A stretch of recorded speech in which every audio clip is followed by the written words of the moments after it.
ఉభయ గోదావరి జిల్లాల గ్రాడ్యుయేట్ ఎమ్మెల్సీగా పేరాబత్తుల రాజశేఖరం విజయం సాధించారు. మరొక రౌండ్ లెక్కింపు ఉండగానే మొదటి ప్రాధాన్యత ఓట్లతో గెలిచారు పేరాబత్తుల. రాజశేఖరానికి 12,12,331 ఓట్లు రాగా పీడీఎఫ్ అభ్యర్థి దిడ్ల వీరరాఘవులకు 41,268 ఓట్లు వచ్చాయి. దీనికి సంబంధించి మరిన్ని అప్డేట్స్ మా ప్రతినిధి భార్గవ్ ద్వారా తెలుసుకుందాం.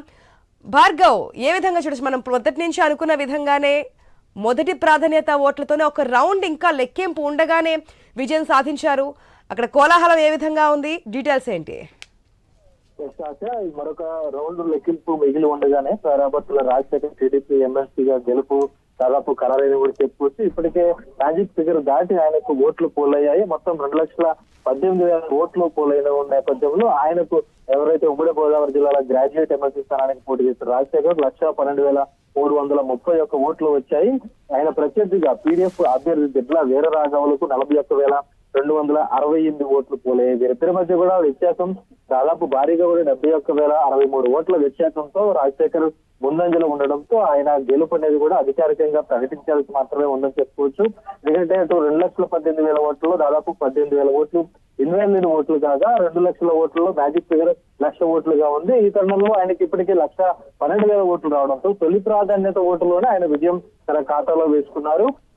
ఇందులో ఇన్వాలిడ్ ఓట్లు 17,578 ఓట్లు ఇప్పటిదాకా కూడా వచ్చాయి. ఇంకా 22,902 ఓట్ల చివరి రౌండ్ లెక్కింపు అనేది కూడా కొనసాగుతుంది. ఇందులో ఇంకా ఎంత మెజార్టీ పెరుగుతుంది, తమ విజయం ఎంత ఘనంగా వేడుకలు చేసుకోవాలంటే కూడా ప్రస్తుతం టీడీపీ కేడర్ అంతా కూడా సిద్ధమవుతున్న పరిస్థితిలో ఉంది. అభ్యర్థి రాజశేఖర్ కు కూడా ఇప్పటికే టీడీపీ నేతలందరూ కూడా శుభాకాంక్షలు చెప్పేందుకు ఫోన్ల ద్వారా లేదా నేరుగా కలిసేందుకు కూడా రావడం అయితే జరుగుతుంది.